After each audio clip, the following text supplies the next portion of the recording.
Yes. tool called Autopsy. I've put the link so you can go ahead, download Autopsy. And I'm also trying to upload the lab environment, but it's quite slow to upload, so 19%. So I can share that with you guys and you can download it. But the moment it's complete, I'll paste it in the chat box and we can you can take a look at that. So let's dive in. Without further ado, today, so what we're trying to achieve today is basically, to understand what digital forensics is and its role in investigations. Yesterday, I talked about threat intelligence, and how it's useful also in investigation. So digital forensics is also, useful when it comes to investigations. We'll talk about, how do we collect and preserve digital evidence? It's very important. If you're gathering evidence, you need to make sure you gather evidence and make it is not tampered with, right? And to make sure our evidence is intact. A lot of times, whatever evidence you collect, depending on the type of incident, it might be presentable in the court of law to prosecute, the suspect of cybercrime. So it's very important to, collect and preserve digital evidence. The same way, the police, they have evidence room where they put your evidence of crime inside the Ziploc bag and keep it somewhere. It's also the same way, we would also need to secure and preserve and collect digital evidence. And I will also talk about autopsy, of course. Look at the features. This is our lab. Look at the features, and we will try to perform a very simple forensic analysis with autopsy. So what is digital forensics? It's just the process of identifying, collecting, and presenting, right? So digital forensics starts from the moment you identify an artifact. When you see an artifact, you don't know what it is. The first step is identifying it, so that this is an evidence. Then you collect it, then you preserve it, can analyze it, and then present it, right? Same way in a real life crime scenario, there's been maybe a murder scene. The first thing the detectives will do is to identify evidence that maybe the criminal might have left behind, things like bullets, maybe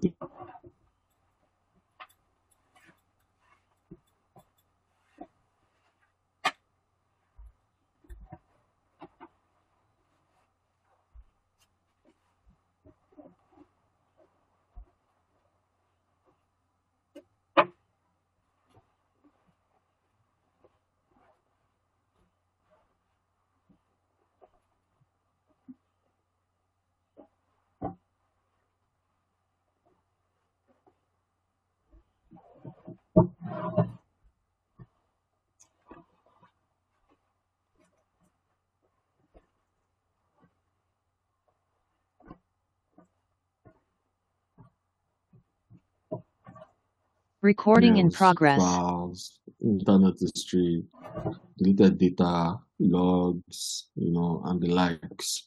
So it's digital forensics is very straightforward. You just need to be able to, critically think to identify artifacts, know how to collect it properly, preserve it properly, and know also how to present it properly. The hardest part, is usually identifying, collecting, and analyzing evidence. The digital forensics is important because we need it in cybercrime. right? We need digital forensic when we're dealing with cases of fraud, ransomware, insider threats, and of course, legal requirements also. If you are in court of law prosecuting someone for certain types of cybercrime, you need evidence. And also during incident response, you will do digital forensics on an endpoint or whatever, endpoints or even some networks, that have been compromised in order to be able to recover quickly and mitigate such incidents. And of course, there's also a business need for digital forensics to be able to protect intellectual property and assist in investigations. So just like the core principles of digital forensics, integrity, that's the first thing. Making sure that, look, we can trust this evidence that has been, that we have our hands on. Meaning, evidence must not be altered. The way you collect it must also be the same way you present it. Chain of custody is very, very important in digital forensics. The chain of custody is actually just a document that everybody who is coming in contact with this particular evidence must be documented, right? Same way, if you've seen movies where a detective would go to the evidence room, there's always somebody manning the evidence room. And when the detective comes, he signs a document, puts in some information. That is simply like what a chain of custody document is, making sure everybody who has come in contact with that evidence, right, is documented. And when there is a case of, breach of integrity, we can narrow it down to the people who have come in contact with these documents, continue investigation to see who has altered such documents. Repeatability also, meaning everything you find digitally should also be, you should be able to reproduce it. That is one difference between digital forensics and, I'll call it real life forensics. Real life forensics, you can't repeat the crime, unfortunately. But in digital forensics, it's repeatable. The steps in investigation, in analysis should be repeatable. That way, it's constantly confirmed. It can be confirmed by third party. It can be confirmed by another party to make sure that, look, this evidence is what it says it is. Admissibility also meaning it must be legally acceptable, right? So present it in a way that is acceptable. And of course, documentation, meaning record all actions taken. As you're investigating, it's good to note down what you're doing, how you're doing it. In cases where you might have third party come in to verify your findings, you can, of course, share that documentation and say, this is how I came across, this is how I came to the conclusion of this and this. These are the steps I took. You can also repeat the steps, and if you repeat the steps, you should be able to come to the same conclusion that I have come to, right? So these are the core principles of digital forensics. If one of these core principles of digital forensics is breached, then the evidence will most likely not be acceptable in the court of law. So digital forensics, you have to be, you're dealing with evidence. You have to be careful. You have to be well documented. Everything has to just be on point. You cannot take away one of these core principles while carrying out digital forensics actions. So just like we've talked about earlier, the first step is to identify or recognize potential evidence sources, right? Every incident, would have different artifacts and evidence. So per incident, you need to be able to analyze each incident and be able to recognize what might be a potential evidence source, or what is a potential evidence of attack or indicator in that particular incident. You should be able to acquire data without altering it. You should also be able to secure evidence without tampering. That's why if you've maybe watched a lot of videos whereby guys like Interpol, sometimes even police, when they arrest or make certain types of raids on cyber criminals, you see them, the first thing they do is either they pick the laptop of these cyber criminals the way it is, right? And they secure it, they put in an evidence bag that, can hardly be tampered with from outside, right? So collection and preservation is very important. And this thing is also known by cyber criminals that if a raid happens, law enforcement is going to collect this as evidence. So what they try to do is always try to destroy such evidence, either by destroying their phones, destroying their laptops, documents that might, show or that might be used as evidence, right? That's why you see cyber criminals, the moment they smash their phones on the floor, try to flush it, put it in the microwave. There are several ways of destroying evidence, especially digital evidence, to make sure that it's not recoverable, right? Because, of course, if this is tampered with, there are other ways by which you can still collect evidence. So the best way is to usually fry, the hardware, making sure, if the hardware is damaged, of course, it will be very difficult to retrieve the data on it.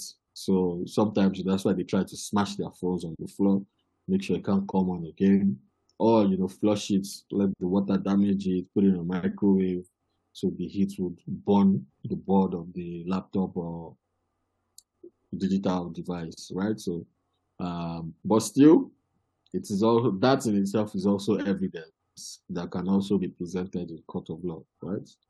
And so moving on to analysis, also, is making sure that, we use the right forensics tools, the right approach to be able to gather evidence from where we have collected it from, and of course presentation, which is reports, documenting our reports very clearly. So when we talk about evidence handling and presentation, we are looking at things like making sure we are able to do proper disk imaging. When we're talking about digital forensics, of course, it's to gather digital forensics, you need access to an endpoint, laptops, phones, servers, anything that has a software operating system running on it, right? So the first thing you'd want to do is image this. Disk imaging is basically meaning cloning the device, the data on the hardware, either cloning the phone, the data on the phone, cloning the laptop, the data on the laptop, right? And things like that. And of course, creating and verifying hash values. Every file has a hash.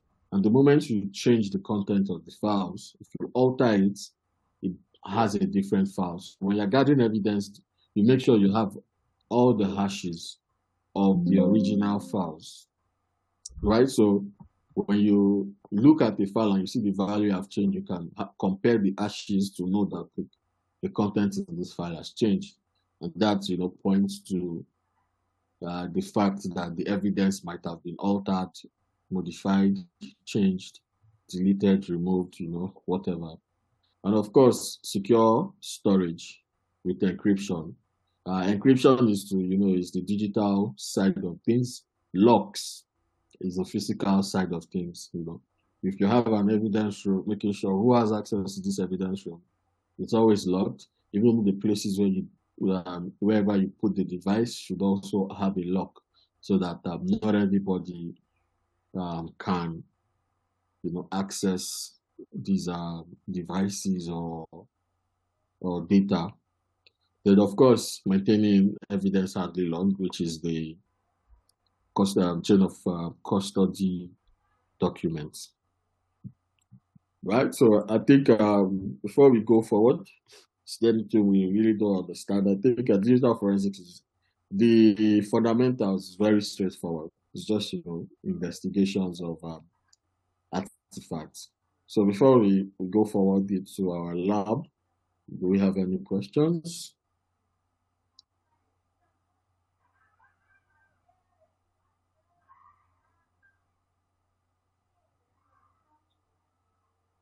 Questions, guys? All right, so I'll assume there are no questions in that case. So we're going to be using autopsy. Let me check if I don't know why this thing keeps failing. My upload keeps failing for the lab. But anyway, we'll fix it now that we have its time. So yeah, autopsy. So autopsy is an open source digital forensics tool. It's GUI.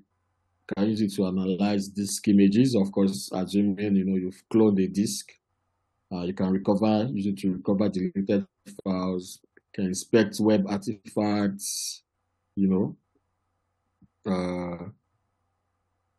This is interesting. What is this? Sorry, guys. My screen is okay. I think just let me know. Can you see my screen now, guys? Is my screen visible again?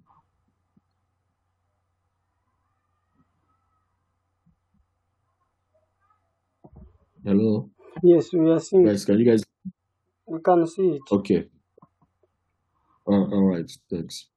So yeah, so you can use autopsy to analyze disk images, recover deleted files, inspect web artifacts, emails, system logs.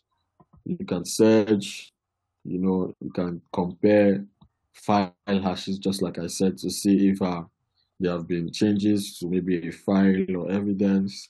And it's used by incident response teams, it's used by SOC teams, it's used by threat intelligence teams, it's used by corporations, forensics teams, it's used by law enforcement also, very importantly.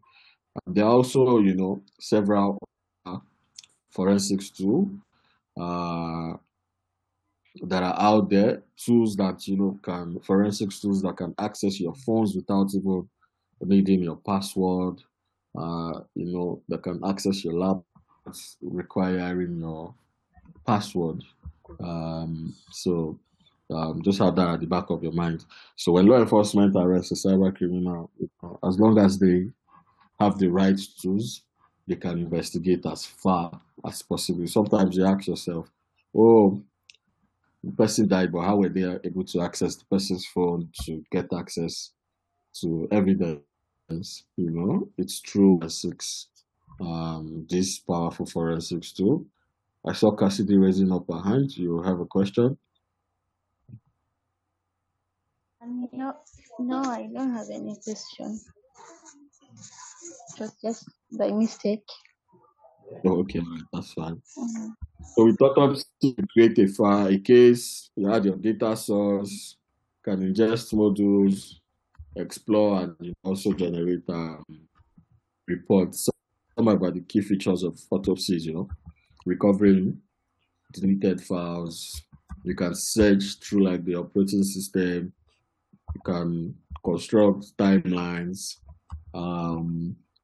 You can inspect or carry out analysis of multimedia files, videos, images, things like that. And you can also, compare hashes. Sorry, guys. So these are some key features of autopsy. We'll be seeing them shortly. And best practices, is always work with copies, right? So when you're doing forensics, for example, in cybercrime, you've gotten access to you've seized the device or phone of a cyber criminal, you've done a disk imaging. So the proper best practice is what you work with is not directly on the laptop, because your chances of mistakenly altering something is high. So what you do is you work with the clone, so that worst case you can of course always come back to image such disk. Or when you clone the image the first time, you can duplicate the clone and work with one of the clones, so that you preserve evidence properly. So always work on clones and never originals. And of course, documents. I've said this: when you're working with evidence, your documentation needs to be top notch. Validate finding with multiple tools. When you're carrying out investigations, you need to use different approach and make sure you come to the same conclusion. And that way we can confirm our findings. Maintain strict chain of custody. This also still speaks to documentation, and of course preparing reports for non-technical audience, which of course still speaks to documentation. So guys, when you're doing forensics, documentation is very, very important. If not, you can also get yourself in trouble, because now they can also say you altered the evidence by yourself, and it's not trustworthy. In a real life scenario, they could even say you've colluded with the threat actors to alter evidence. That's why it's very, very important for you to always document whatever you're doing while investigating, right? Yeah, so I think we can get into the lab. Okay, before we get there, let's talk about the limitations. So of course it's free, it's open source. So it means there will be limited capabilities. Of course, if you're dealing with large data sets, it might be slow. So for example, if you're dealing with maybe a disk image of, for example, maybe like 1 terabyte, 2 terabytes, it might be slow. You can also use Autopsy for mobile forensics, meaning you might require to install extra plugins. And of course, training also is very important on how to use the tool. So these are just very small limitations, but the most critical one is the first one. And if you're working with large data sets, you might experience some lags, but that's normal. But with enterprise forensics tools, all of these limitations are properly taken care of because they are expensive tools, right? I'll give you guys an example of a very high-grade forensics tool. I've gotten my hands on this personally. It's probably the only, so it's called Cellebrite. Very, very few people in Africa have access to this tool. Luckily, I've also been able to get my hands on it at some points. Maybe what I can do is try to show you guys what it looks like. Let me see if I can show you guys what Cellebrite looks like while I was using them. Let me see if I can find some images.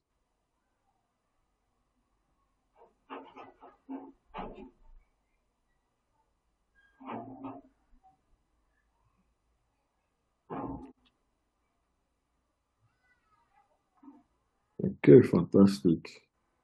I have them.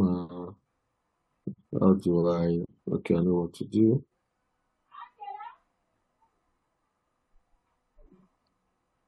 I will just share my screen and I'll show you guys.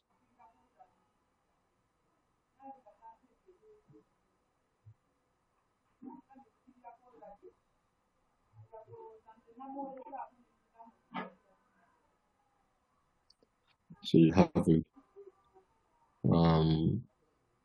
view of what military grade forensic tool looks like.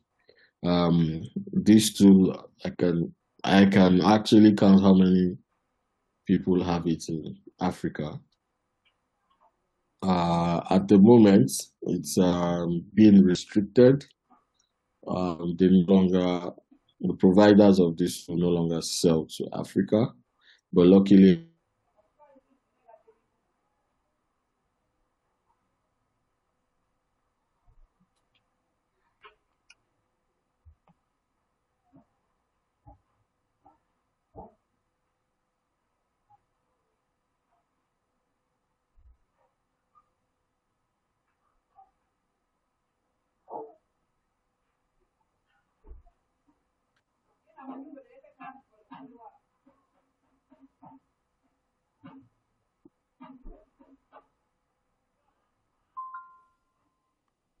so start with this. Okay, let me share my screen back again to show you guys what it looks like.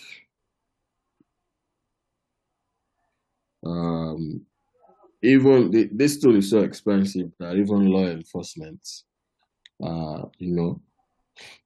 don't have the money to purchase it.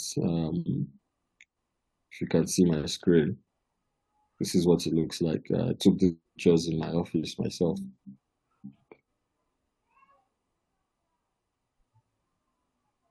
You guys can see what it looks like. Please don't take pictures. Please, this is very confidential. I would really appreciate if nobody takes screenshots or photos of this. It's just for you to see what it looks like. Please, it's very, very important. Nobody takes pictures of this. So yeah, anyways, this is what it looks like. You can see quickly. I'm going to stop sharing my screen as fast as possible. This is what it looks like. You can see there is no device, no phone, no laptop that you cannot use this to you can use it to trap locations, and all that stuff. So there we go. So it's high grade, like in the military, in your 3-letter agencies, CIA, FBI, any intelligence agency who is serious about intelligence gathering. And of course, I work for one, so that's exactly how I'm able to get my hands on something like this. So yeah, let's switch to autopsy. We'll share their screen. Is Remigio on the call? Where's Remigio? I'm here. Okay. Yeah. So you can share your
Have you downloaded autopsy? It hasn't completed.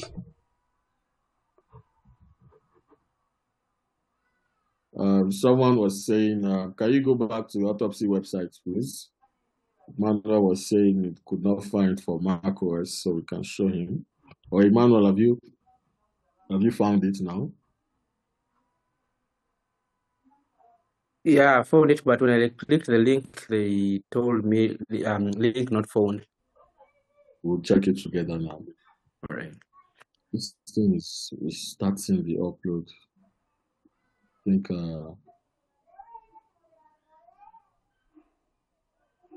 just 1 second, I would re-upload this. Okay, let me use Megafire.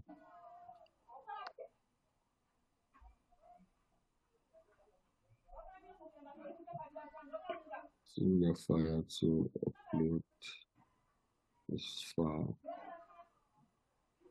Okay.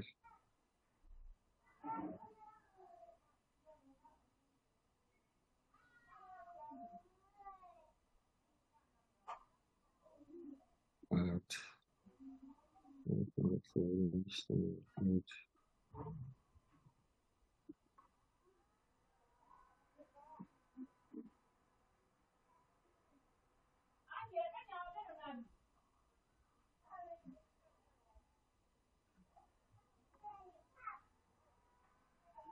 Okay, I think this is better. So it's already uploading. And that's why this guy is restarting the upload.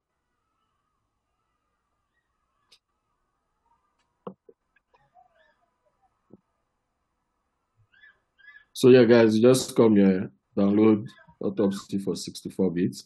Is it just still downloading? How many percentage? It's in 300 MBs. I'm using a phone. It's in 300 MBs. I'm using a phone. It's fast on a phone compared to a PC.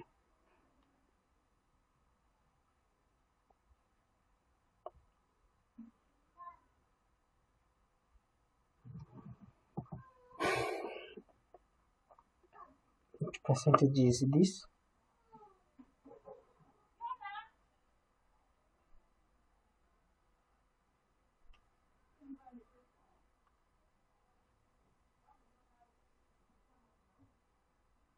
Okay, it's not. It's not working.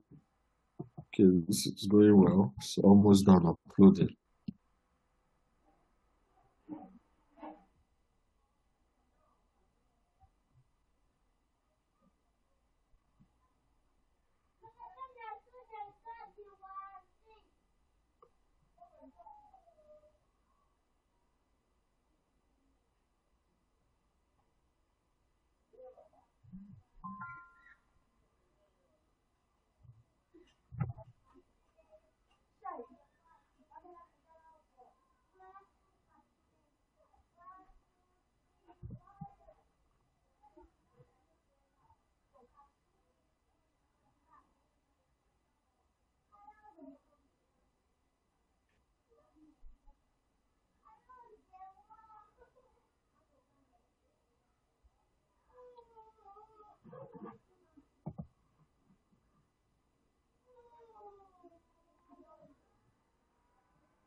Fantastic. This is done. So while you're downloading Autopsy, I also want you to download a file image.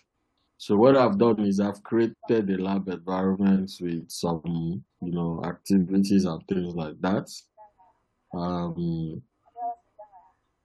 Let me put the link in the chat box. So you can also download that. And then, yeah. So who has been able to download Autopsy? Let me give you guys your download finished. So we can install it together. It's not done. It's very slow. My network today is very slow.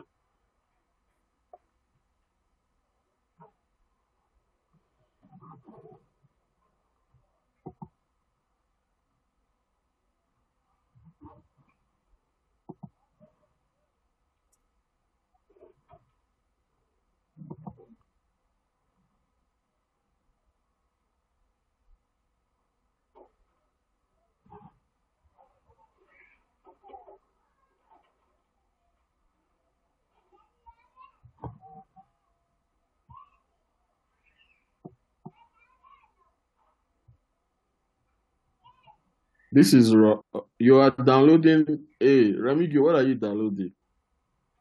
Okay, is this part of? Are you downloading WPS for yourself, or Eh, this is not part of what you are supposed to download? Or you got to this thing you are downloading is not even malware. Remigio, what you've downloaded up there? Which one? Are you downloading it for yourself? no, I thought I have just followed the link. See, you're following the link blindly. What we are downloading is lab disk. You're downloading a random file called WPIDex. You install malware on your system. The file itself is already downloaded. That is the correct file. The name is lab disk small.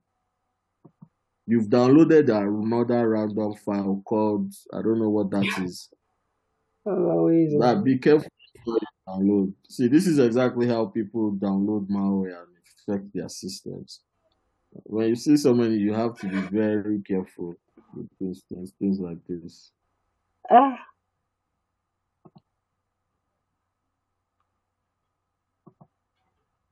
For your safety, can you first go and delete the file that you randomly downloaded from your computer?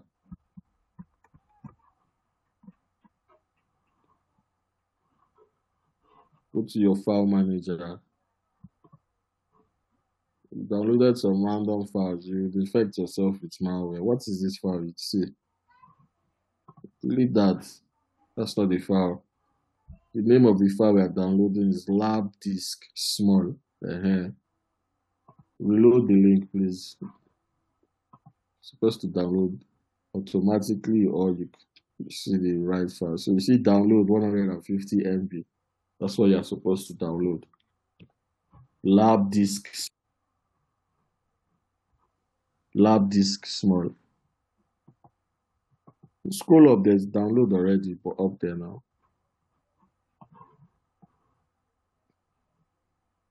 Can you scroll up? Download. The big download button. And then that this one is an ad, is a pop-up. You're not supposed to mess with all this. You close it. You see your download is starting to start downloading. Guys, please be careful. This is a random site that we're using to upload files. Several you can download the malware. Be careful. Remigio almost downloaded the malware. If I downloaded the malware, it's very almost. Because we don't know what file that is. So check if your download is going already. Please don't click on any other thing. The only file you're supposed to download is your lab disk. Exactly. Be very careful, guys. So as your autopsy downloaded, can you check the progress of the autopsy if it has downloaded? That's the first thing we need to set up. How your disk environment is downloaded. Amigo, please. Your autopsy should have finished downloading by now. It hasn't completed even. Can you show us? Where is it? They're not saying I'm just done. Autopsy on your. I'm downloading it using the phone. It's not your phone. We're using it on your laptop. Why are you downloading on your phone? And the computer is very slow. My network today is very slow. We need it on the laptop. So you download it on your phone and move it to your laptop. Is that what you're trying to do? I download it, then I transfer to a computer. Okay, but this looks fast. It's already on 25 MB. I want us to do this properly so we don't confuse other people that are looking at your screen. Yes. Because you share some of these with the fast proofs for people that want to do it. You share what? The link to the autopsy, some of these links we share in the WhatsApp group.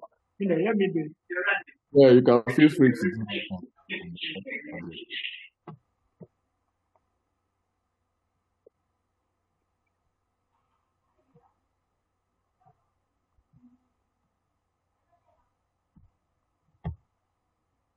It's very slow, really. So I guess we have to wait for autopsy to download. Is anybody almost done with autopsy download?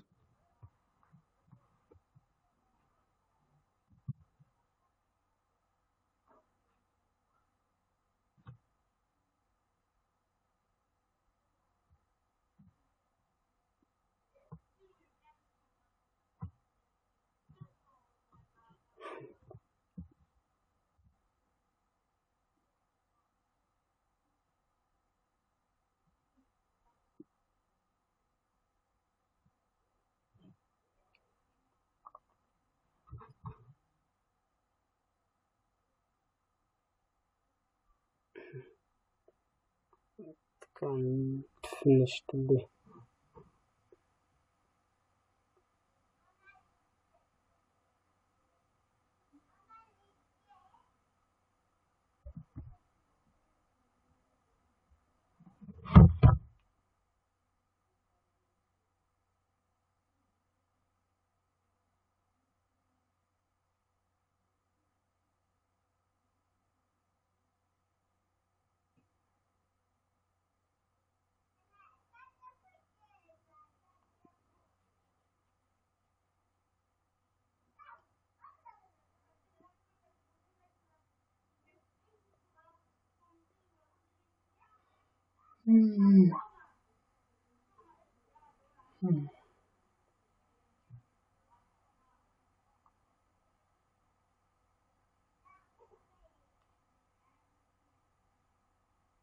So while we are waiting for autopsy download, maybe we can just answer questions from anybody that might have questions.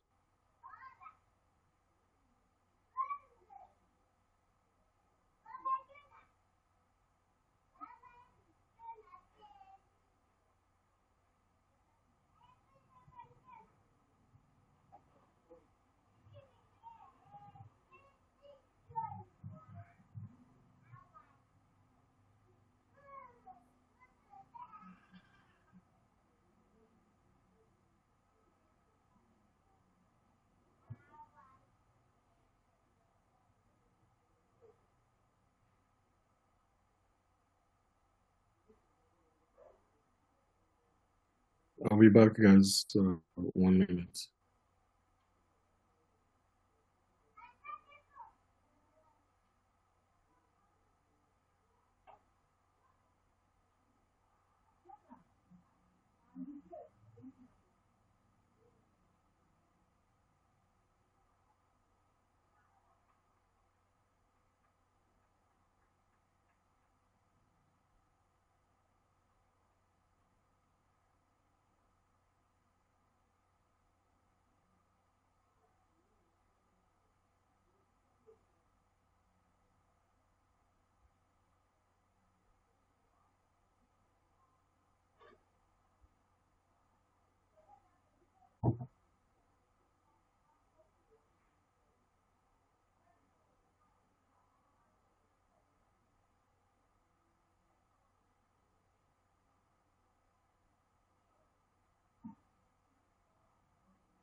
Mr. Wale, could you also try exploring the Mac, the reason why Mac application is not downloading?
Has the other person been able to download autopsy yet?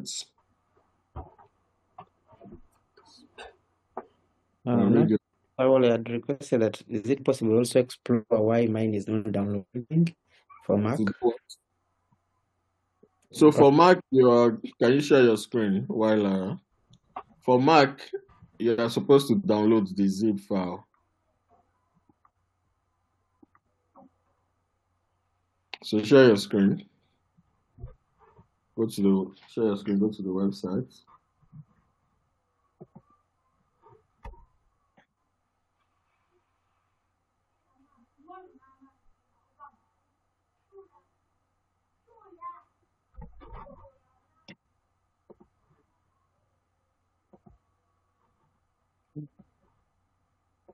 Exit.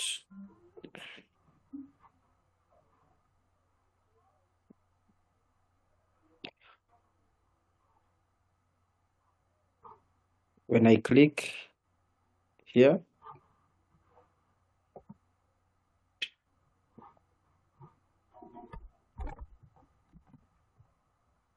it leads me to that.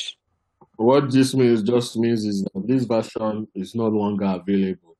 You can just clear it. Go scroll down. Let's see. Go to the GitHub. Older versions. Go to the GitHub. Open here. And you see the latest version. You come and download it .zip.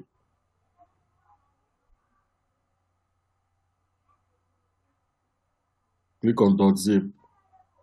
This? Yeah, the .zip. If you're using Linux on Mac, you will use the zip and you start downloading. Check your downloads. Yes. All right.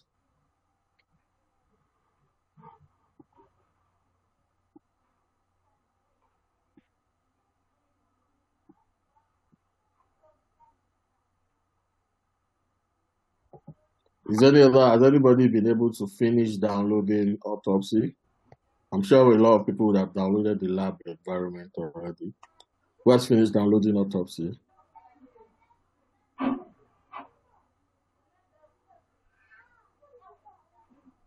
Nobody has finished downloading Autopsy yet? It's interesting. I finished. You can share your screen then. So we work with your screen.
You've already gone ahead to install it.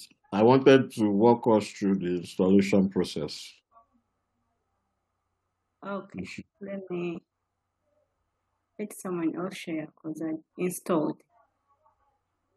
We can still go back to reinstall. Double click on the file and let's walk through the installation process. You might have even done something wrong. Who knows? Or missed a step.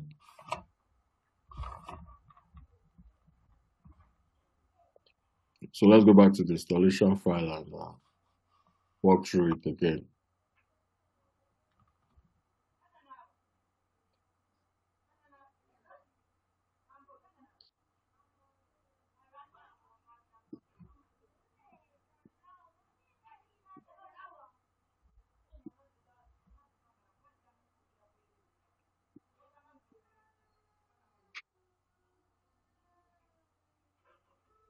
Install.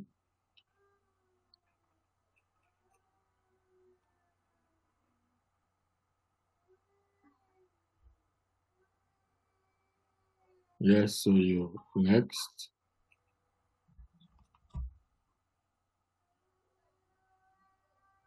Modify.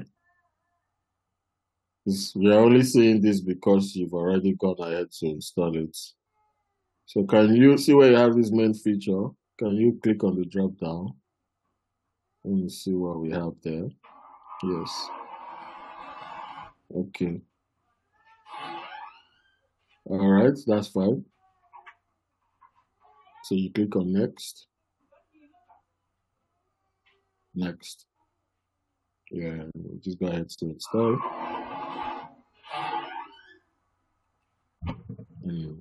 Yeah.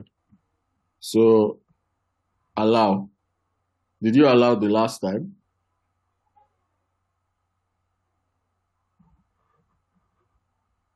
Did you allow this the last time? Click on allow. You only have 10 seconds. If not, your installation will have issues. Did you click on allow the first time you were installing it? No, I did not. So definitely you'd have, if you were continuing, you would have had some issues with your setup. That's why we should, just next time you just wait so we all walk through it together.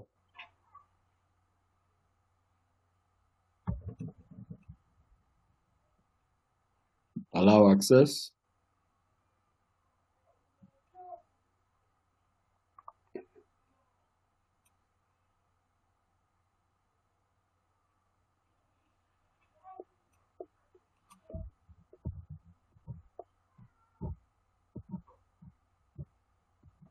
Did this error come up the first time?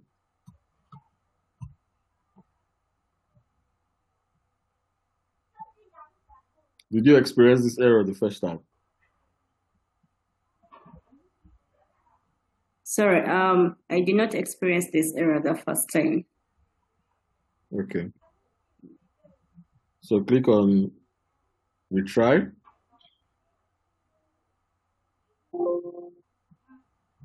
Then you can ignore them.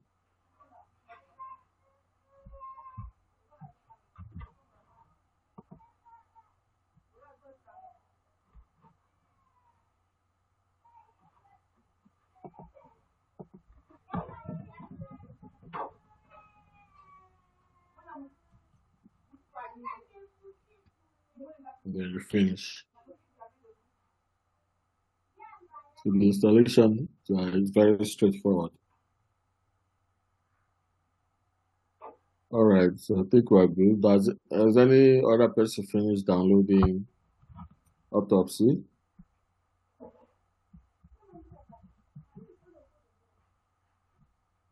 Yes, me, I'm done.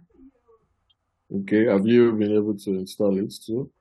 Not yet, because Barbara's setup is different from what I'm seeing on my side. Okay, so let's see what you have on your side.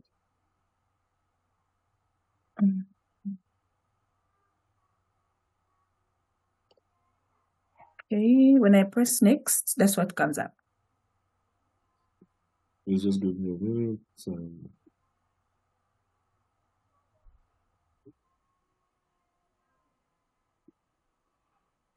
Okay, so click on next. Okay. Install. Then install.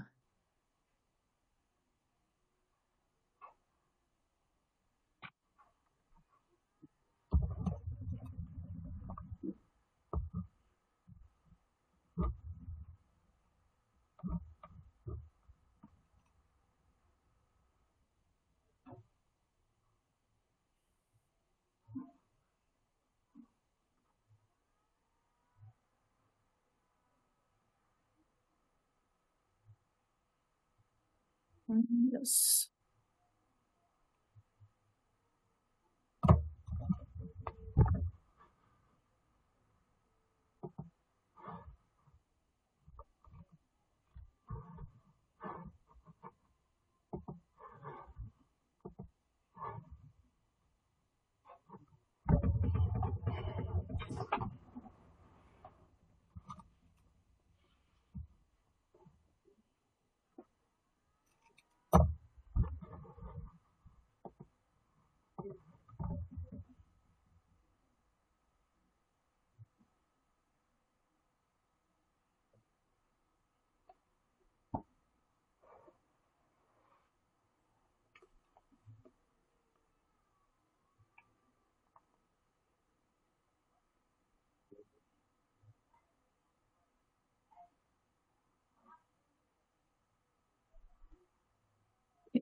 Finish.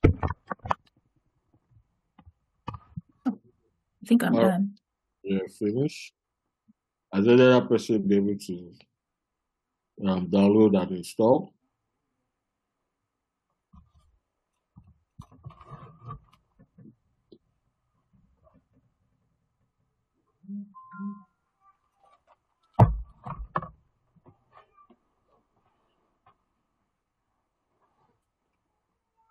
Who else has been able to download and install?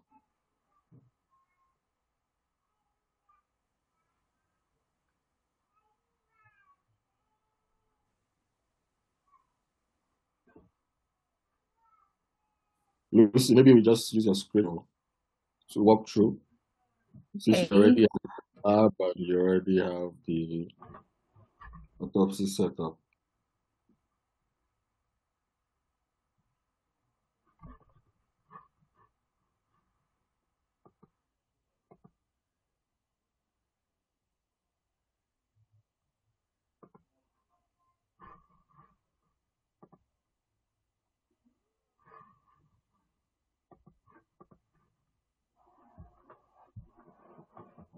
I don't know if my screen is showing. Yes, it's visible. Okay.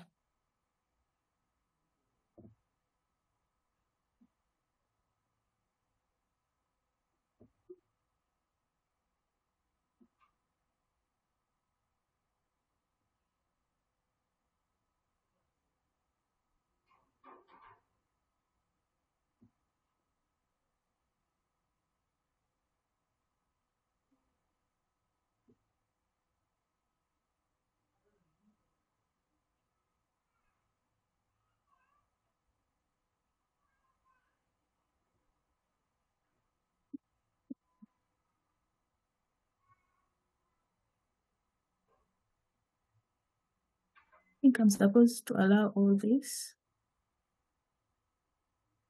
Yes, allow. And this is okay. So read it. It's an information for you. Ignore common items, identify, create. Okay. So remember when we talked about autopsy, we talked about how you can start a case. Investigation are all case. So you need to have case management. So typically what you do is start a new case. If it's an old case we are working on, we open it.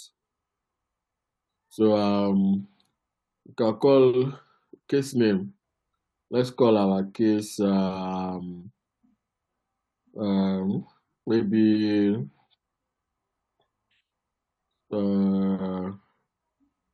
investigation 1, something like that. I mean, based on incidents, you name your case, right? So yeah, single user because you are the one working on. If you have more other people, you can collaborate, but it's just you. So single user is fine. Next, you can next it. Oh, I didn't choose a directory. Yeah, so choose a directory to save your case. Please remember, whenever you save your case, is always important. Choose better. Go with desktop. Okay, next.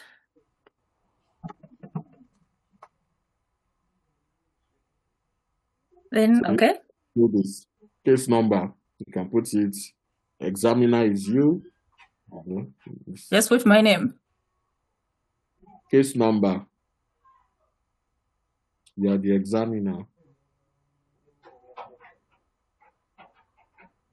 Okay.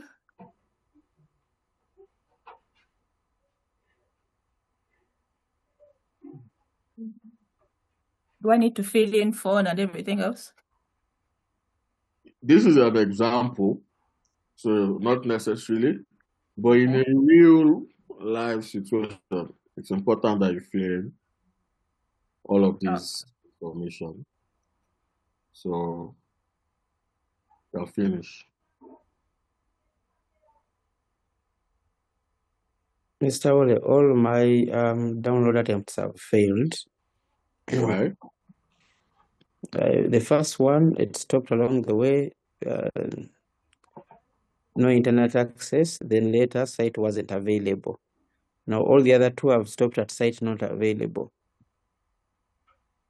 I don't know what that could be. So do you have a download manager? No. Okay, it's interesting if you're getting the download error. And the site is available, of course, it's GitHub. And it most likely would be internet connection. You can retry or maybe resume or something like that. I've tried resume. When I resume, it's after 2 attempts of resume, it tells you site isn't available. So it's definitely internet connection there. You just retry the download again.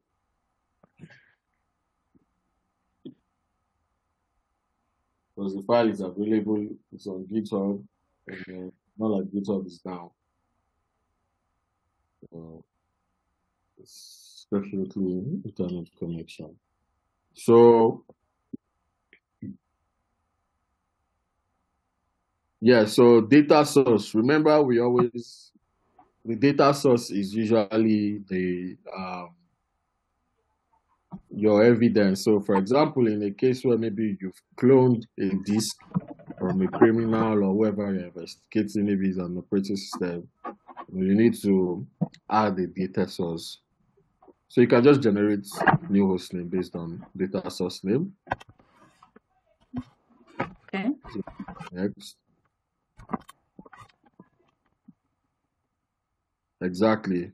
So you now have to select, the type of data you have. So in this case, we are using a disk image, which is DD, which is the lab environment that we have downloaded. So next, disk image. So now you give your paths. Where did you download your cloned? It's in downloads. So load it.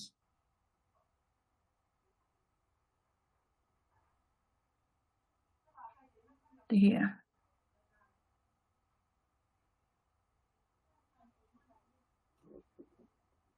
Okay.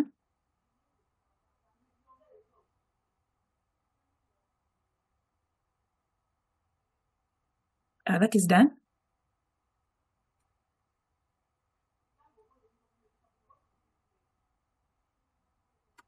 So guys, remember where we were talking about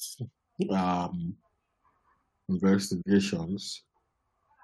It's good you can encrypt if you want. In real life scenarios, it's good to put a password and hash value also.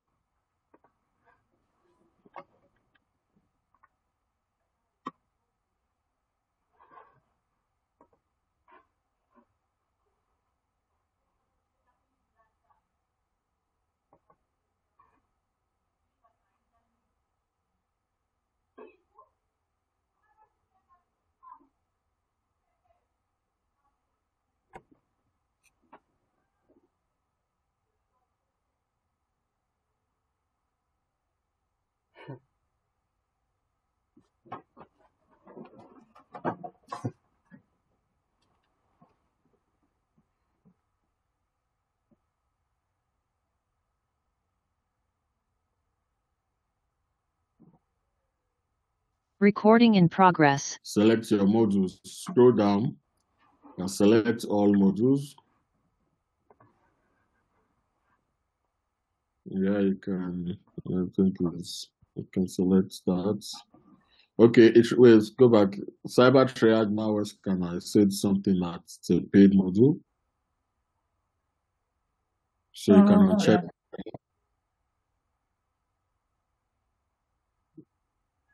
Yeah, so I think this is fine. So you can click next. We've selected all the modules necessary. Click on next and see it's processing the data source. File analysis will start when this finishes. So let's wait for it.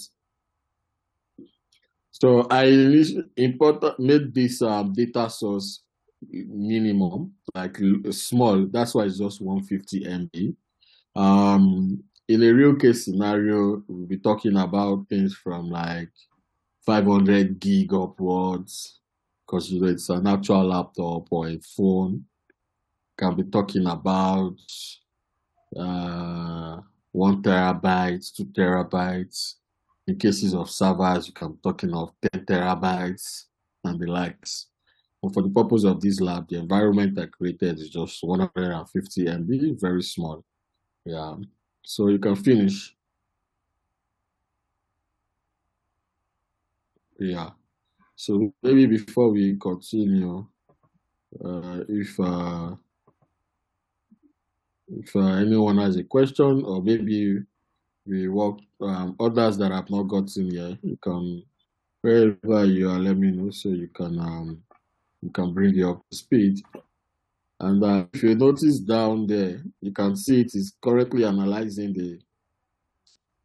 the file that I've given it is on 54%, right? So it's good you can wait for this to hit 100% before we start analyzing what we have. So it's looking at the integrity, and you can see it's done now.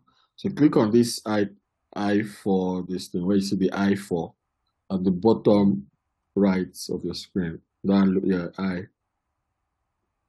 It's just, okay, it's just information, no known hashes. Okay. All right, great. This is fine. All right. So before we continue, I don't know who has gotten to where we are.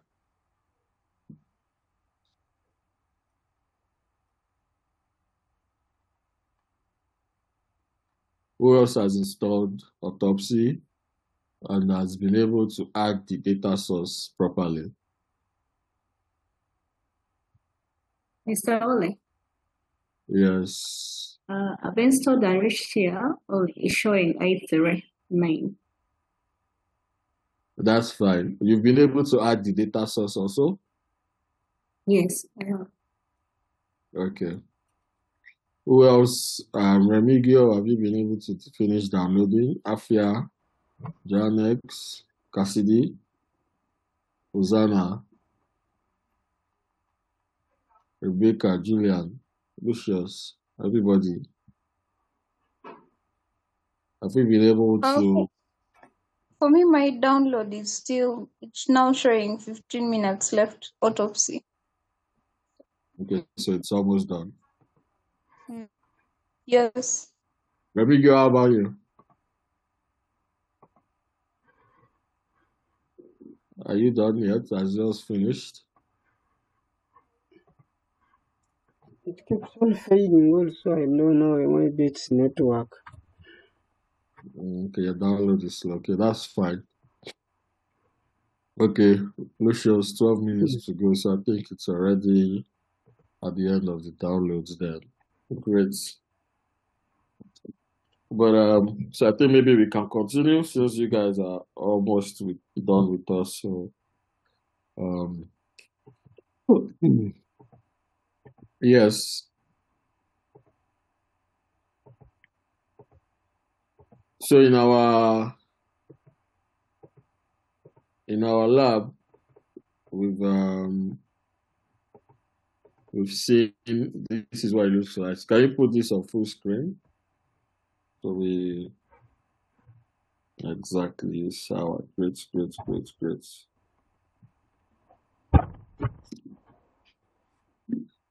So we've been able to create a case. We've added our data source, which is the cloned, image, disk image of, the person we are investigating. So typically, you can come to, let's start with case. on your menu bar, case, view, tools. So let's start with case. You click on case. You just walk through the tool. On your menu bar where you have case, view, tool, windows, help. Yeah, so we start with case. I think we've gone through case already. You can open a case, you can close a case, you can export a case, all that. You can look at data source summary and all that. You can add more hosts. So maybe this is a particular, you can add more hosts, right? So we can go to view. We're just walking through the tool basically, right? Full screen, all that stuff, editors, tools. Tools is very important.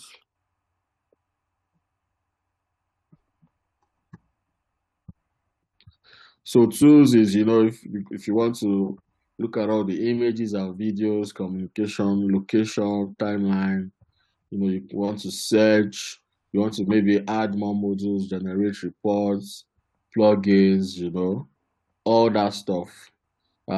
Maybe also create personas, you can come down to choose window. It's just, I click on window.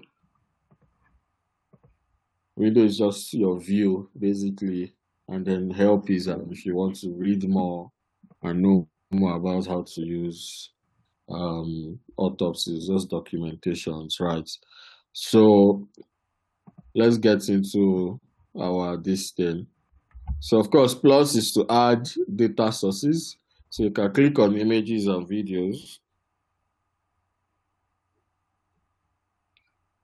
Have you clicked on it? Yes, exactly. So what it's doing is just going to analyze the data source and see if there are any images or videos, media files, basically, sometimes even music, and stuff like that, that are existing in this data source, right? So you can see it sees one file called holiday.jpg. You can click on that, select the file. You can see when the file, the name of the file, you can see it's been analyzed. You can see the dates the file was created,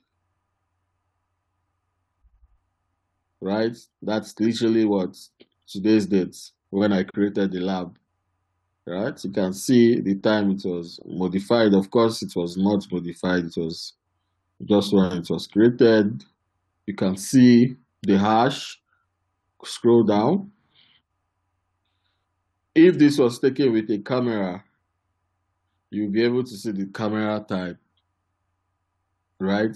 You can put this in full screen also, just so that we have a bigger view of what we are dealing with. Put the image on full screen.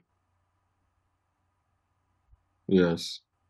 You can, this window, you can minimize, you can expand it. Yes, fantastic. Thank you. So I just generated a random image, Ideally, if it's in a real environment, you would see, maybe a picture of whoever is, we are investigating on holiday, right? So that's why it's just a blank image, right? If this was taken with a phone, remember, a lot of devices keep metadata like location, device type, all those things. You would see all of this in here, and of course, remember, context matters when you're investigating. So if you're investigating maybe a location, this could be clues to whatever you're investigating. So on this place, we could only find one image on this disk. And if you also look to the bottom left, you can see some image categories there. So if this image, for example, is maybe a child abuse material, it will automatically classify it. If it's an animation, to classify it, things like this, right? So this is this with the image or video. You can see how powerful this tool is, right? It will literally show you so many things about images and videos, right? So the user of this laptop is called Alice. The environment I created it the disk we are investigating belongs to Alice. So yeah, we can close this image and video yeah, but so that gives us idea, gives you an idea. So you can close this. Let's go back to autopsy.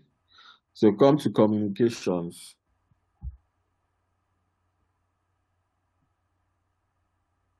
Click on it, yes.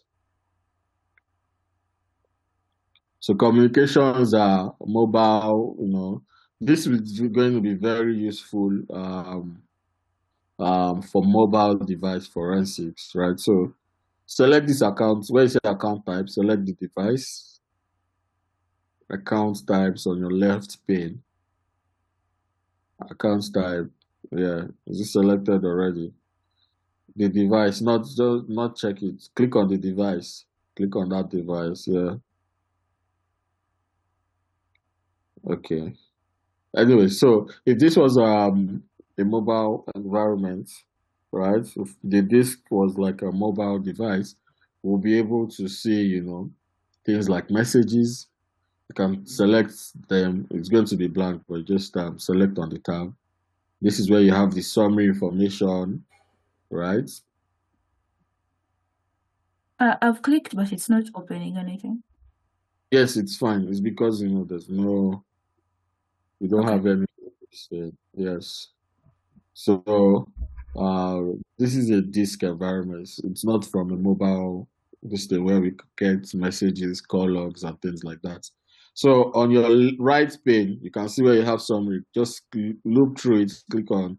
If we had, this would give you the summaries. If there were messages, you click messages. You would see the messages, maybe the subject to try to categorize it. Call logs. You will see call logs. You will see contacts.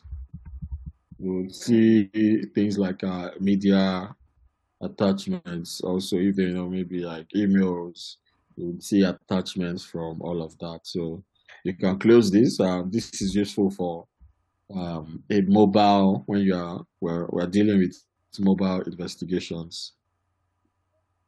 So there's also geolocation.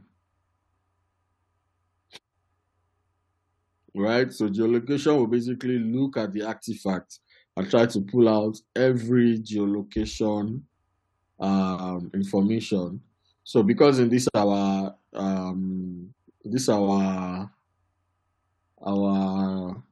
we are investigating, there is no geolocation data. That's exactly why we're not getting any geolocation data.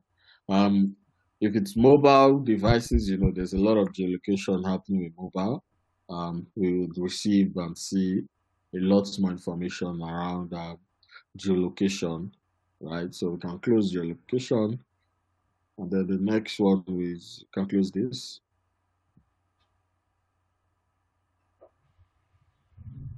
Yeah. Timeline also.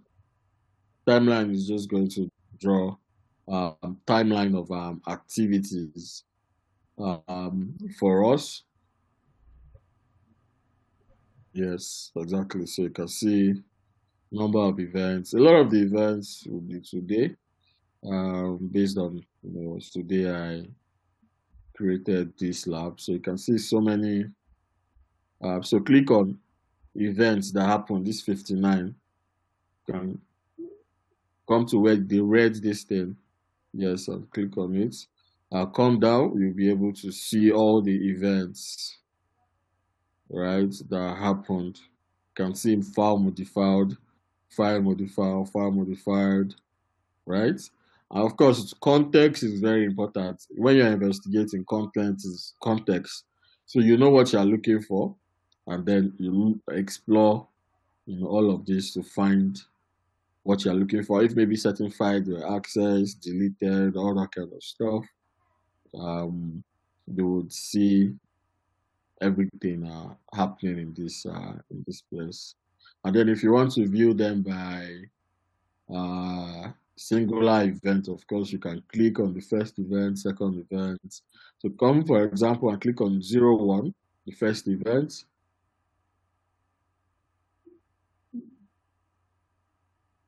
Where is On that? your This timeline, one? on your timeline, 01 on your timeline. All right, so like that, you can see that the reason why we are saying file modified is the file was actually just being created then, right? So you can see a lot of things. For example, you can see a file called password. You can see crypto miner. You can see, you know, these are interesting documents. So for example, maybe click on this to-do list, right? To-do list. And it's the third one from your current screen. To-do, yeah, you can click on that, for example. Yes, click on that. You can see, right? You look at the content of the file, you can inspect it, right? If it contains malicious things, you can check on it.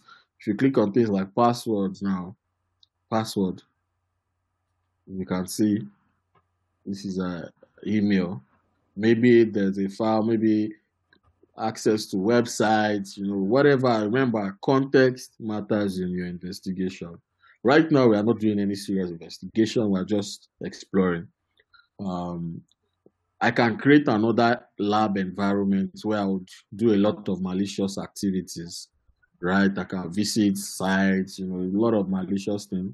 I'll create a workflow and then you guys will investigate. Actually, I think I'm going to do that as some sort of assignment for you guys. So I'll create a lab environment and you guys would create your reports based on the investigation on that. So yeah, so this is a folder. Of course, you won't see anything. It's just going to be metadata, right?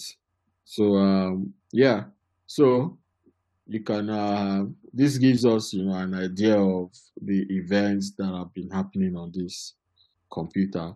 So if maybe a file was created, file changed, file modified, file deleted, you would see all those information here, right? And of course, you can save it also for further investigation, right? Maybe save it on your case file or your desktop, whatever it is, and you know, just for further investigations. There are filters. You know, you apply your filters based on the context, right? That you're also looking for. Context matters a lot in investigation. So whatever you are investigating, you know, you have the context, you know what you're looking for, and of course you'll be able to look deeply and find what you're looking for, right? So yes, so let's close timeline and move on. We're getting the gist slowly now, I believe. Then discovery, right? So discovery is just, you know, filtering through the whole this thing. Maybe you want to look for file size larger than this, larger than that, you know. Maybe a user created it, you know, you want to look for common experience, common activities or events. You can, you know, this is exactly where to do that. And this is for images. You can do that for videos, you can do that for documents, you know, exactly. Come to domains. So domains, this is maybe you want to look at browser history, right? So click on data source. Now select that exactly. Come to results type, check results type, right? And search. Yeah. So it's going to search for domains that maybe we visited. You know, a lot of times we forget to clear our cards, browsing history, you know, all that is going to look for it, right? I didn't do any browsing activity on this thing, that's why it's saying no domains were found, you know, so things like that. So you can select OK, and but this gives you idea of, you know, it's more like an advanced search. You can discover things within the file system or the disk that we are investigating. Close. And we can generate reports. So let's generate the report.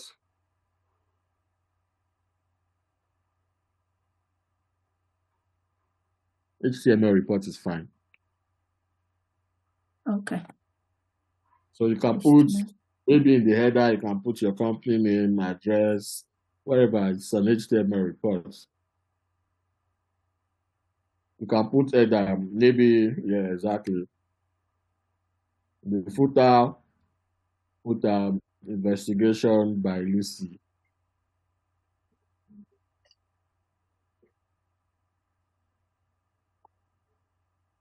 Okay, next. Yes. The data source.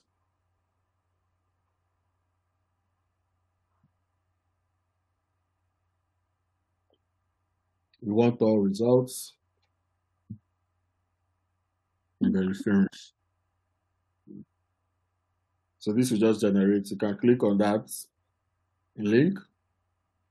So to generate a local HTML, you can see, you know, your investigation. So wait, go back up, slowly, hold on.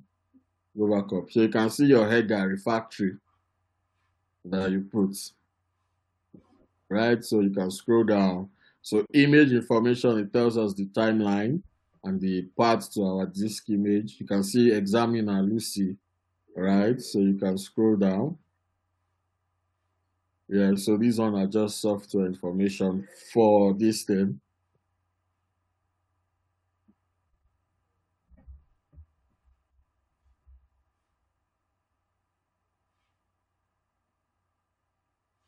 Yeah, so these are just information on autopsy. So keyword hits, navigation, you can navigate, look at on your right, on your left pane. Case summary, right? Yeah, so we're coming from keyword hits, right? You can see we discovered some emails, right? And some passwords, all of that. So if we add tag files, tag this thing, all of this would, you can click it to the blank box, of course. Right? So this is just a sample report. So we can go back to our this thing. Of course, the more things you do, the more rich and then the more, the more artifacts that we have on the disk, the more rich the report would be, right? So you can close this. So let's go into our left pane. So, sorry, hold on.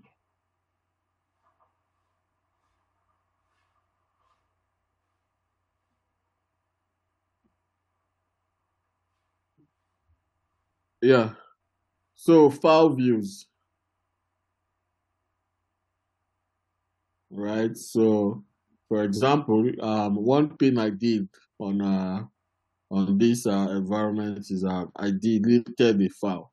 So we should be able to see that I deleted a file. Yeah, so you can click on that, or you come to your right pane. You can see deleted files, right? So we can see some files have been deleted from the file system, right?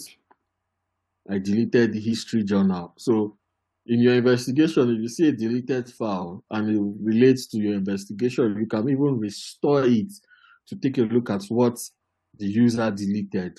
So you're seeing some files, an orphan file. Why is this person deleting an orphan file? What is this orphan file about? What is this history journal about, right? These are the questions you need to ask yourself as an investigator. You have the context. So you need to be creative. You know what you're looking for. Why did this person, you ask yourself so many questions based on the incident. If it's not if it's a ransom, why did the ransomware delete this particular file? Why did it create this file? When was this file created? But this case, we are usually investigating fraud, cybercrime, right? So they're looking for pointers. They're looking for things that, remember, identification. Being able to identify a possible evidence is a skill set on its own, right? So now you've seen a bunch of deleted files. Some of the things you look at is the file name, the file size, right? See all these orphans, the file size is 0. It means maybe they are empty files. But now you've seen a file size with 8.72 MB. It means there's something inside this file, right? It means there's a lot of content in this file. So you can look at it and maybe restore it. So you click on your interesting file, right click, right? So you can extract, right click on it. You have other options there. You can extract file, you can view it, right? So let's view it in a new window, right? Also, this is the file that, so you've seen that this is like an SQL file, right? You know, based on your investigation, also if the content of the file is related to your investigation and your context of investigation, you know, this is an interesting file. You can, you know, add it to your case files, whatever you want to do with this file, or, you know, you preview it as evidence, take your screenshots and whatever it is. So you can close this window also. So yeah, you see we've been able to find files that were deleted. Let's also see what is in history journal, the first history journal that was deleted.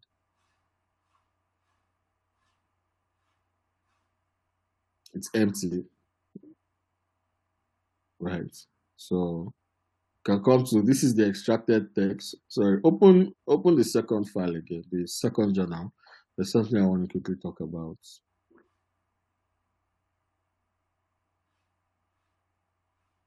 Okay, it's down already. So you can see text. If you want to see the file metadata, you can click on that. You know, and you see the metadata of the file, the date it was created, the date it was last accessed, you know, when maybe there was a modification, you know, all those type of things, right? So you can scroll down. Or is this all? Yeah, that's all. So you can come if it's, you know, if it's maybe like an executable, you can view the hex, you can view it. You know, there's so many other things you can do, right? Annotations. You can even look at other occurrences. You can click on other occurrences, right? And see if, you know, maybe they are duplicated files of the same things like that, right? So you can close this also. All right, so we can come to file types. Oh, before we skipped file types, so you come to file types. Just click the plus beside it. Yes, let's work with that. So if you are looking, you can categorize files by extensions, by MIME type. So click by extensions. So to see, you know, images, it found images, it found database files. Remember, there was a file that was deleted, and we looked at the content of the files. It was an SQL file. Now we are also seeing a database that is on this list. So you can click on it. What database is that? It's either going to be places that this, you know, if this is interesting to you, you can extract this, use an SQLite browser to look at the content of these places, this database file. So click on this database file. You can see, luckily, you know, it already has an XURL. You can see on this, it says there are a couple of tables. So come underneath or view in window. So we have a larger view. Yeah. So we have a larger view. So you can see this is a database. It contains some entries of URLs, title, last visit dates, you know, visit counts. So come to table. Everybody knows databases are tables. So there might be more than one table based on also your investigation, based on your content. You know what you're looking for while you're investigating. So you can, you know, you explore, there might be more tables, you know, things like this. So you can close this window. Of course, file metadata is there. You can view metadata of the file, all that stuff, right? So you can close that. Right. So if there are also executable documents, you know, we can see it. So you can click on the plus. It will find, oh, there's an exe file. Which exe file is that? You know, it loads it. Crypto miner. based on your investigation also, if it's relevant, you know, you can look at the strings, you know, you can, export this and investigate it on your own and all that stuff, right? So based on, you know, your investigation and context matters. Me, I'm just showing us, walking us through what the tool can do on a sample, you know, this thing. So can discover file types, you know, executables, things like that, and the like. So let's go to documents, right? If you're looking for documents, also database is just under here. You see if there are documents, you can see some text files. Can you expand the view? Expand the view, please. Yes. So you can see some files. There's a file called reports.docx. You can click on it, you know. Just also, you know, whatever, you can see the content already, project drafts, you know, whatever it is. This is a draft. Yeah. So you can close this. Yeah, so if you are looking for plain text, you know, there are also TXT files, you know, with assume to do, password, mounted device, you know, recent files. These are all, you know, interesting. So you can just skip through it, of course. Click on maybe recent files. Each one, you know, we look at the content, you know. So he said, deleted secrets. So maybe there's a file code that has been deleted somewhere, you know, .docx, right? So you can check, look, maybe if your investigation can look for this file, you know, things like that. Close. So your investigation, I keep saying this thing, guys, because you know, I want you to understand what I'm saying. Your investigation matters, right? The context of what you're investigating matters, right? In this example, we are just, you know, using this sample lab disk file that I've cloned to just, you know, walk us through. In a real life scenario, you need to know what you're investigating. You need to have the skill to identify evidence. You need to have context to what you're investigating. So if you see something, you know it's related to what you're investigating and you dig deeper, right? So you can close this window. So you don't need to open a window. There's the view, it's already, you don't have to open it. Maybe the other time you open a window is when you have a lot of content, right? But this is just sample. You can see the content down below, right? And you can click on mounted devices. You see also, you know, things like that. So, okay, we've played around with deleted files already. So come and click on file size. So if you also want to, maybe we're checking for file sizes, or, you know, want to categorize a file, you can of course use MB file size. So you see this MB file size, click on it. Let's see, you know, always click the plus. It's just better. You can work from there. And we at least use this side as our viewing. So when you're working, you work with exactly. So if you're looking for files that are greater than 50 MB, you know, you can categorize. You're looking for files between 200, you know, whatever, you can see that, right? So data artifacts.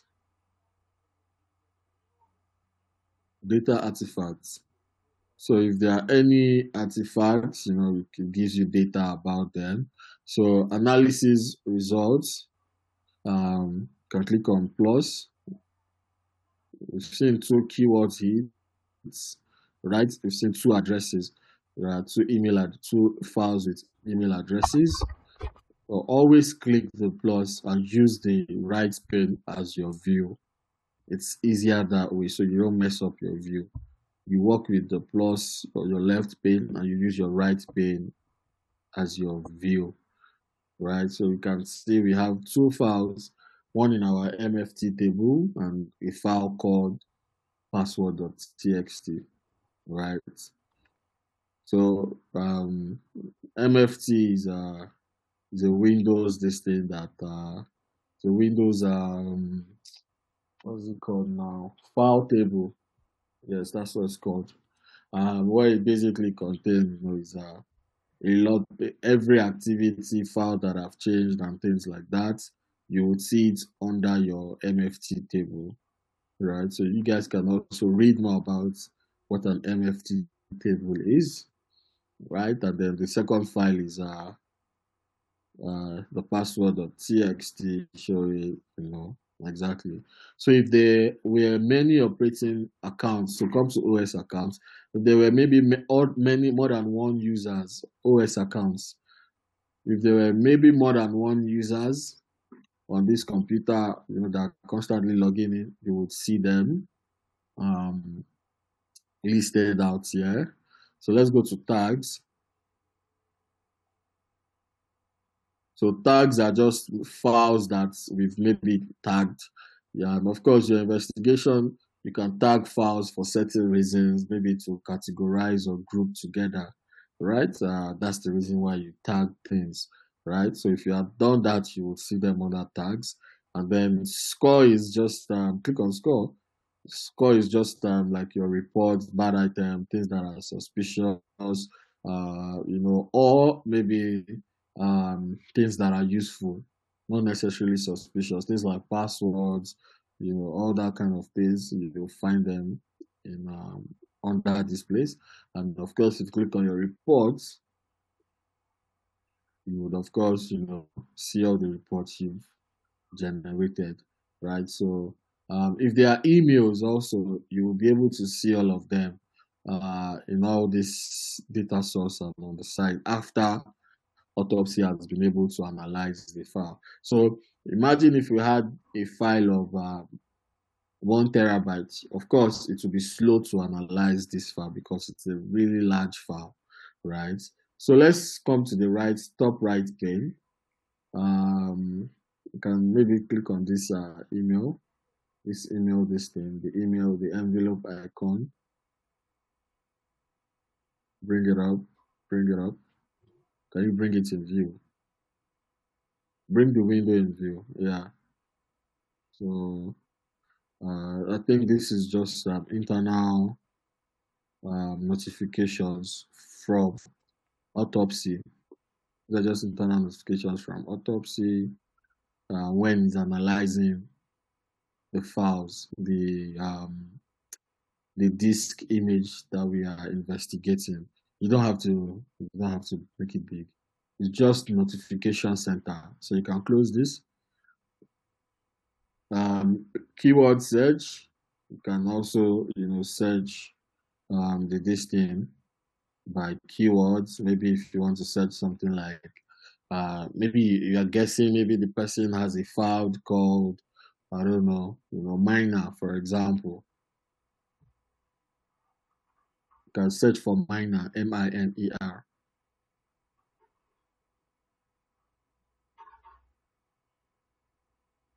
You can see,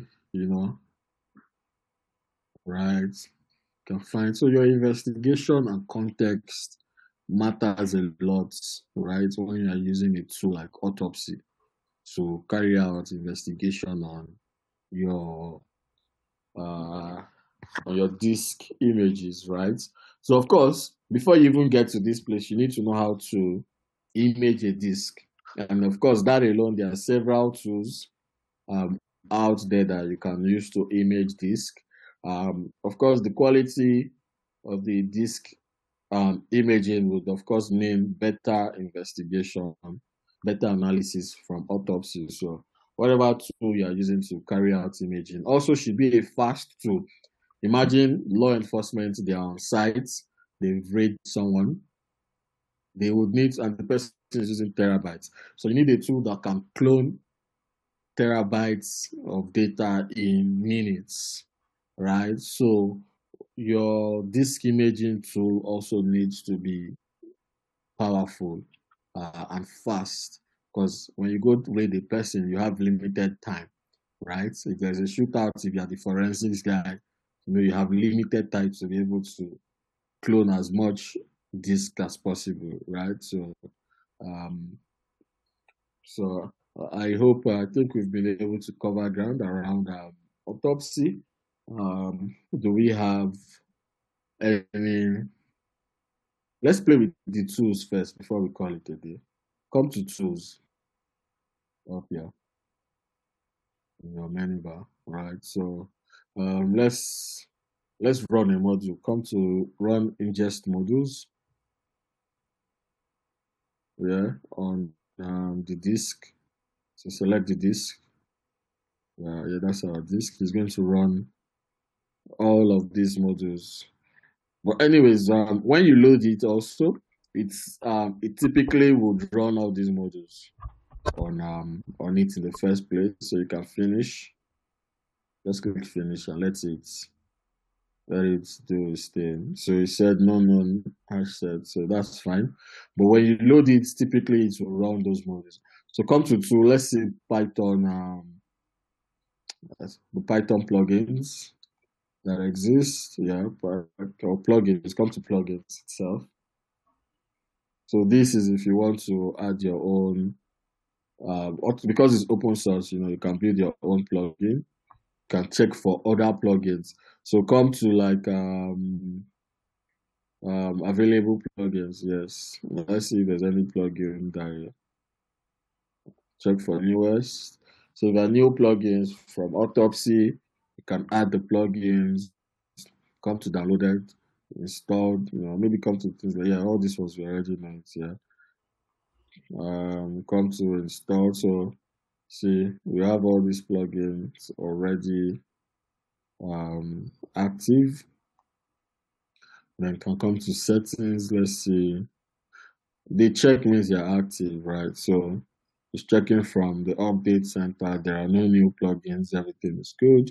You can define when you want to check for updates or plugins and things like that. You can write your own plugins for Autopsy and things like that. So you can close this.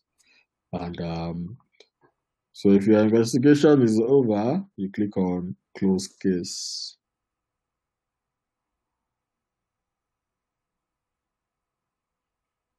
And of course, you can export cases. You can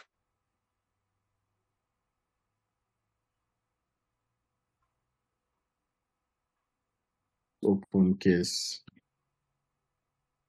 In this case, you can click on open recent case.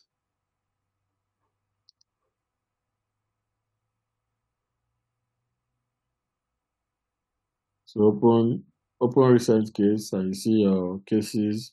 You reopen them, continue your investigations, and things like that. So, do we have any questions around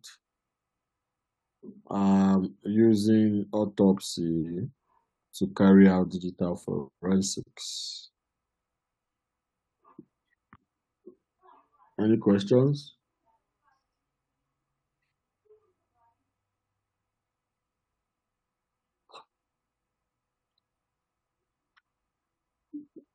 Okay, so silence means no questions.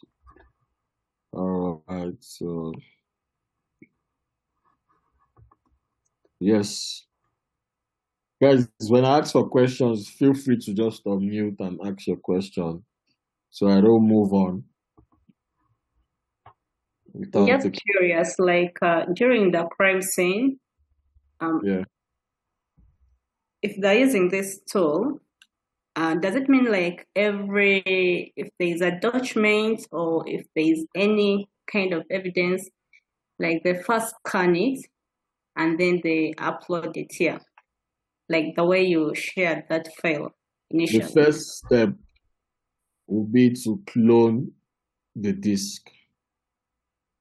That can happen depending on, remember what I've been saying this morning.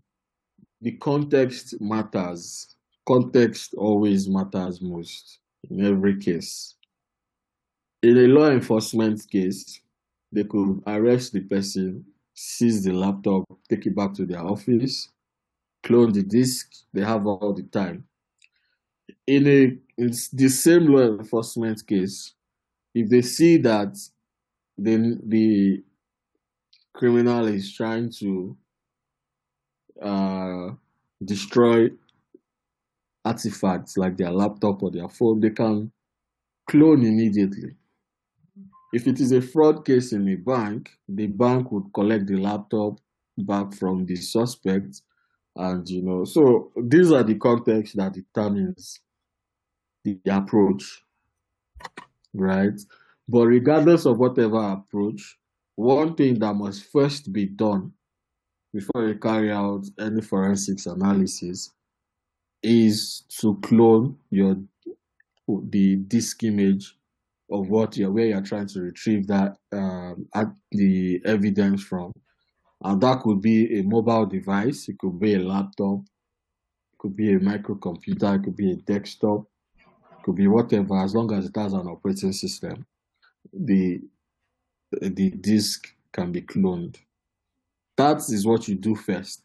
After you now clone your disk, and of course you can with tools like Cellebrite, you can do it instantly, right? So with tools like Cellebrite, if you want to clone, if the laptop is locked, the criminal is not cooperating, you can use tools like Cellebrite to get access into the system. Of course, before you clone anything, you have to get access into the system. So with tools like Cellebrite, you can get access into the system and then go ahead with your disk cloning, right? If you already have direct access, you just go ahead and clone the disk directly. So the context always matters, and that's why I've said it almost like 100 times on this call. Context always matters when you're doing digital forensics and investigations, right? I hope that answers your question. Yes, thank you. All right. Anybody with another question? Yeah. Maybe this could be in some the future. Maybe we could create us sometime on Saturday. I don't know how that would work on your schedule. I would like to learn how to do the cloning, but also assuming the forensic, I'm going to do a forensic on a removable disk hard drive. Yes. How do I? First of all, okay, let me allow you finish. Yeah, if it is possible for me to do forensic whatever investigations on maybe a hard drive, I don't know how can I open that using autopsy, if that could also come out clearly, because here we got like a drive, we downloaded a drive already, we've just tried out on a downloaded drive, but how about a physical, maybe a flash, maybe a hard drive? How would that work? Lucy, open the case we just finished working on.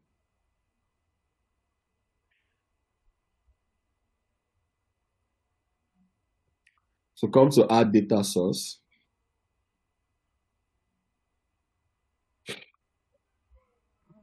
So you can use an existing host.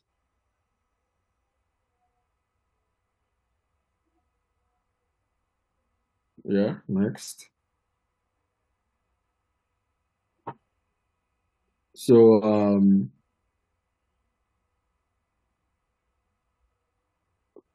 I'm looking at this if autopsy supports live disting. So autopsy does not. Click on local disk. Right. Click on next.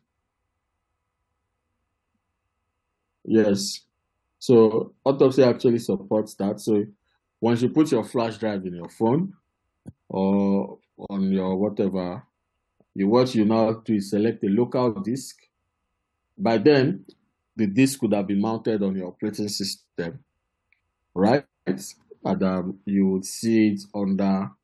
So when you mount a flash drive or something in your machine, it will give you like maybe a drive letter, so you could see C, D, E, whatever it is, and then you select that, right? So autopsy supports that. Can I try adding a flash and IC? Yes. Lucy, I can't see your screen here. You can't? Yeah. Maybe I share fresh. Please.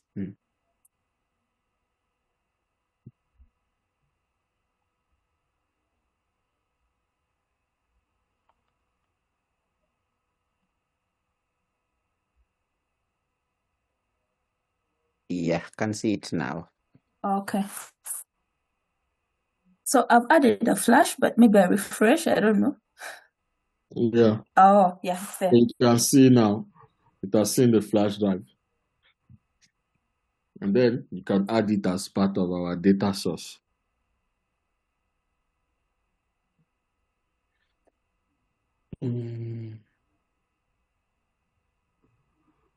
Okay. You can put an external hard disk, you know, and carry out your investigation. I hope that answers your question. That was a brilliant question.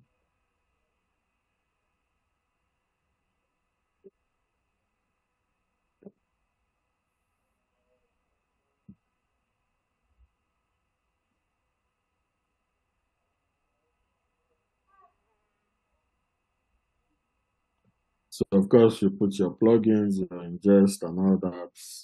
Same way we added the same last data sources, same way you add your data source. And if you don't need any of those plugins, you don't need to add them to only slow down the analysis.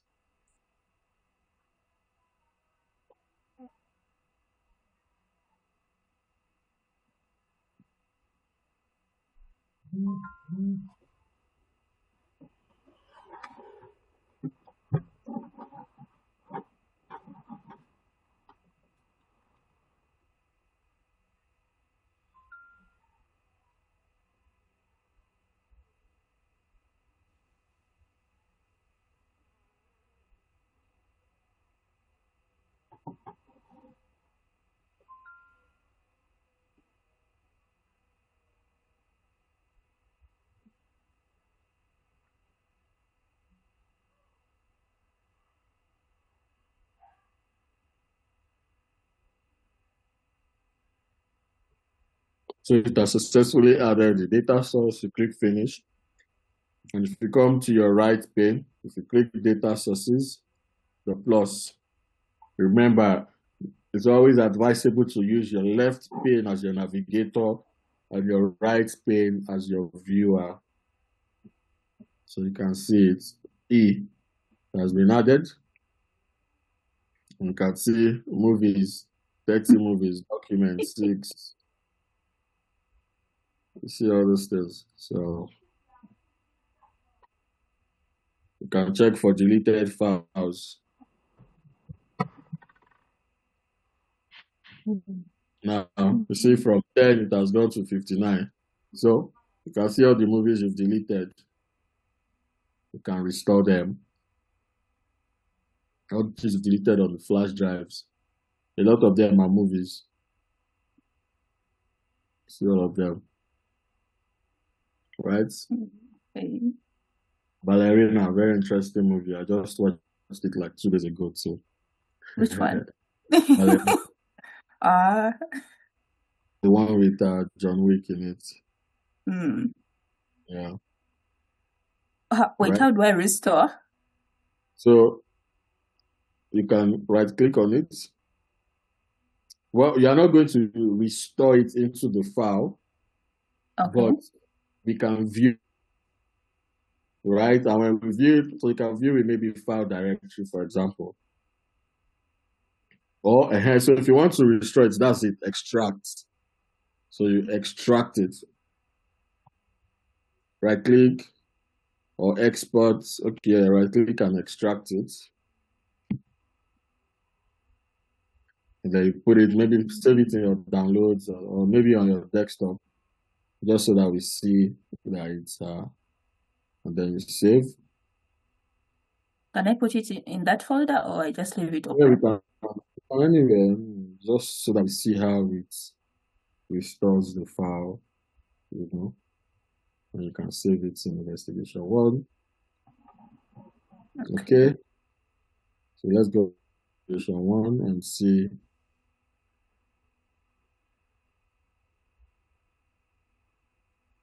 Oh, it's there. But then export it as a full image because it's been deleted. Export it as an NK file. Don't have that. Yeah, so it's fine.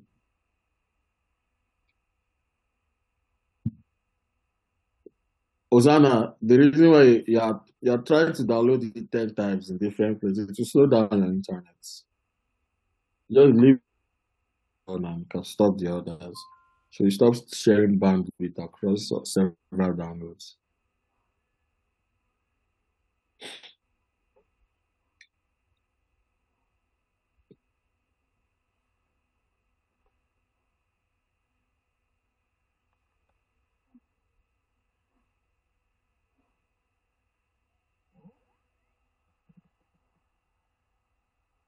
How come it's bringing the metadata that never existed on the flash disk? Because the old files are not existing, right? On your flash. But always try to use the plus sign, Sorry. use our right to view the data. It's the best way to work. You might end up having redundancy and all that. So now you can click on Alice at example.com, for example. This is this. Now we have just the same thing 4 times. Yeah. You see it now. So there's any file, for example, that contains an email in this thing, it should show it here.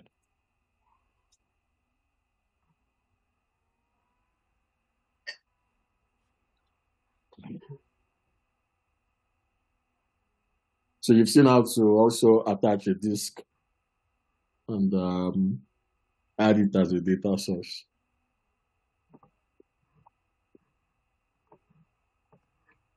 So I hope we